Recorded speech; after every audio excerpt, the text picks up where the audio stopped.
torcedor. Bora comentar? Galera, a gente teve os dias aí ausentes, né? Enquanto ele corre no trabalho. Também o assunto relacionado ao Flamengo deu uma esfriada esses dias, né? Por conta da folga que os jogadores estão tendo, da data FIFA, né? Uma coisa que a gente acha que não tem mais paciência para isso. Eu, pelo menos, não tenho. Mas, enfim, torcedor é engraçado. Quando não para pra data FIFA, a gente reclama. Quando para pra data FIFA, a gente também não gosta. Enfim, né? Mas vamos lá. Galera, de ontem pra cá, tem surgido muito assunto aí, muitas postagens falando sobre essa entrevista de Gabigol, em tom de despedida, né? Que ele deu pra Conmebol. Falando da foto que ele postou com as palmeiras lá atrás e tal. Eu queria dar um pouquinho da minha opinião a respeito disso. Eu acho, galera, que assim, primeiro o Gabigol é muito midiático, a gente sabe disso, mas, pessoal, eu acho que a gente acaba inflamando demais essas notícias, né? Essas postagens e repercutindo demais isso. Pessoal, tem muitos assuntos que, na minha visão, influenciam nessa questão do ninguém vai fechar, do assunto, do ponto que ninguém vai fechar com o Gabigol agora. Ninguém vai começar a negociar com o Gabigol agora. Nos próximos dias ele tem a continuação do julgamento. Talvez o cara, eu espero que não, e eu acredito que não, mas talvez o cara venha a pegar alguma punição, né? Ninguém sabe o que vai acontecer. Então, antes disso, ninguém vai fazer negociação com o Gabigol, pessoal. Outra coisa, eu acho pouco provável dele assinar pré-contrato com alguém no meio do ano. O cara quer estar no Flamengo. Ele quer jogar, claro. Ele deu na entrevista, ele fala que ele precisa de tempo para jogar, que ele quer jogar, né? E isso é fato, todo mundo sabe disso. Mas vai chegar um momento. Nos próximos 60 dias, o Flamengo, quando começar a partir da primeira partida da final, né, do Carioca, o Flamengo em 60 dias vai ter 19 jogos. É impossível que o mesmo time jogue os 19 jogos. Então todo mundo vai ter oportunidade. Todo mundo vai ter oportunidade para entrar, para jogar, para mostrar alguma coisa. E aí eu tenho certeza que ele vai ter oportunidade para ele. Cabe a ele aproveitar, né? Da mesma forma, na Copa América, Dorival não convocou. O Pedro estava na pré-lista de convocação agora, né? E ele não foi convocado porque Dorival queria ter um primeiro contato com os jogadores que moram fora, que atuam fora do Brasil. Dorival já conhece Pedro. Então, eu acho que muito provavelmente o Pedro vai participar, vai estar convocado e vai participar do time que vai disputar a Copa América. Mais uma vez, Gabigol vai ter chance. Mais uma vez, ele vai ter espaço para provar.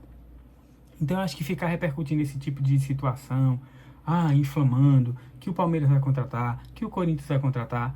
Gente, tem muito tempo até o final do ano, muita água vai rolar. E, com fé em Deus, ele vai voltar a jogar bem, a demonstrar todo o potencial que a gente sabe que ele tem, né? Então, assim, eu acho que antes disso, especular qualquer coisa é bobagem. Eu vi em vídeos do Paparazzo, se eu não me engano, ele falando do João Guilherme, um vídeo do João Guilherme. O João Guilherme falando que Gabigol tinha conversado com o Vinha, com o próprio De La Cruz.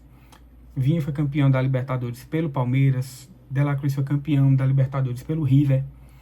E ele comentando que, assim, eles teriam que ver o que é ser campeão da Libertadores pelo Flamengo, para eles entenderem o que é Flamengo, entenderem o peso disso.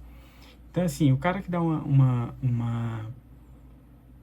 declaração dessa, ele só vai sair do Flamengo se o Flamengo realmente não fizer proposta. Acho pouco provável disso, tá? Então, assim, essa é a minha opinião sobre o assunto. Falando também aqui de um assunto pesado, galera, não sei se todo mundo já teve a oportunidade de assistir. Quem não teve, eu acredito que vale muito a pena assistir. O documentário O Ninho, né? Que tá na Netflix. Pessoal, é bom se preparar, tem cenas bem fortes, mas assim, é um misto. Assistindo o documentário, eu acho que assim, todo flamenguista, eu acho que sairá, né, com um misto de sensações. A gente tem a tristeza por conta do que aconteceu, tem a revolta por conta do que aconteceu, tem a vergonha, na minha opinião, com a forma que a diretoria tratou as situações. Algumas pessoas podem pensar que determinadas pessoas da família podiam estar querendo explorar, aproveitar do time. Não julgo quem tem essa opinião, não é a minha opinião, mas eu não julgo quem tem essa opinião. Mas assim, foram dias muito fortes na história do Flamengo, e eu acho que a gente tem que assistir e tem que tentar entender o que aconteceu ali de fato e ver que não é um mar de rosas. O time é um time... Quando eu falei alguns vídeos atrás que a gente tem muito, que inclusive aqui no canal a gente vai comentar sobre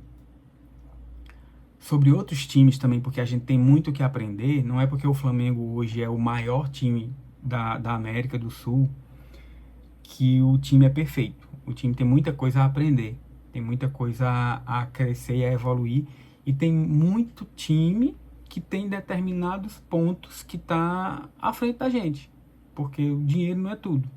No futebol tem muita coisa. Assim, tem time que está muito profissional em algumas situações e coisas que a gente não tá ainda. Então, esse documentário meio que escancara isso, né?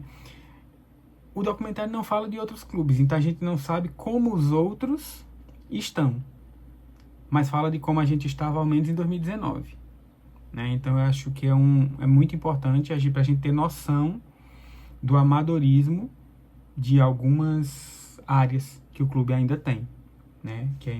Que o clube se encontra ainda numa fase muito amadora em muitas áreas da parte administrativa, principalmente falando, né? E já que a gente falou de cria, né, que de um lado negativo, infelizmente, com o que aconteceu, que é o que relata o documentário, vamos trazer um pouquinho pro lado bom das crias, né, do Mengão. O João Gomes, cara, tudo indica que vai receber uma proposta do Manchester United. E isso, a gente sabe, pro Mengão é muito bom, né? Então, assim, é mais dinheiro que vai entrar. Essa semana já foi fechado com o Zé Delivery, né, o patrocínio pro Mengão, então mais 10 milhões de reais aí nas contas do Mengão, que não para de crescer. É impressionante, assim, as críticas que eu acabei de fazer à diretoria, em algumas situações, sendo amadora, né, na questão de captar recurso, é impressionante. É impressionante. O Flamengo virou uma máquina de dinheiro, uma máquina de ganhar dinheiro. É impressionante isso. Esses caras acabaram de fechar, eu acho que o último espaço, se eles não inventarem mais espaço, porque quando pensava que não tinha mais área nenhuma da camisa, do short, né, do meião, do uniforme como um todo, eu não estava nem lembrado da questão do meião, e já veio um patrocínio das placas, né? O Flamengo tem patrocínio que não está no uniforme, tem patrocínio que está somente naquele banner do CT. Então, assim, das entrevistas. É impressionante. O clube é uma máquina de ganhar dinheiro, de gerar dinheiro. E agora assinou com o Zé Delivery, né? E além disso, até matéria aqui do GE, a questão do João Gomes, que vai receber uma proposta aí na faixa de 40 milhões de libras, né? Alguns canais falam 40 milhões de libras, alguns lugares falam 40 milhões de euros. No GE fala 40 milhões de euros, né? Que na cotação de hoje daria mais ou menos uns 216 milhões de reais. E como clube formador, o Flamengo já tem direito a um percentual disso, 4%, né? Segundo o GE, o direito do Flamengo seria isso, que daria ali entre 10,5 e 11 milhões de reais, né? 10,8 para ser mais exato, segundo a matéria. Mas tem alguns influenciadores rubro-negros que falaram que o Flamengo tem mais 10% por conta de algum acordo aí, o que somando tudo daria quase 37 milhões de reais a mais para o Flamengo, só pela transferência do João Gomes para o United, né? Então, assim, mais dinheiro, dessa vez vindo de uma cria, né? Como a gente vinha falando. Pessoal, e pra gente matar o jogo de hoje, o vídeo de hoje, né? Vamos falar um pouco da programação dos próximos dias, né? A gente tem duas situações a respeito do jogo contra o Milionários, do primeiro jogo da Libertadores, né? Cara, a primeira coisa pra mim é uma situação absurda. É impressionante quanto a Conmebol quer que no jogo da final o estádio esteja disponível 30 dias antes, 20 dias antes, como eles queriam ano passado com o Maracanã. E o Flamengo bateu o pé. Em contrapartida, no primeiro jogo contra o Milionários esse ano, o que é que está acontecendo? O campo vai ter, o campo que está disponível para o jogo é o Campín, em Bogotá. Vai ter um show na data próxima ao jogo. E já vai ter um palco montado na arquibancada no dia do jogo. O que é que está acontecendo? Está contribuindo para que 10 mil lugares a menos estejam ocupados com o lugar que está montado o palco. Para a gente isso é bom. É menos torcida contra, né? Mas eu acho um absurdo a Conmebol fazer uma coisa dessa. É muito contrassenso.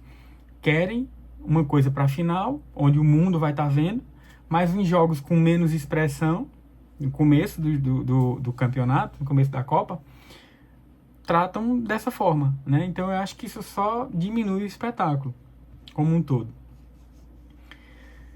Por outro lado, o Flamengo já está levando muito a sério. Então, assim, já começou a programação para viagem.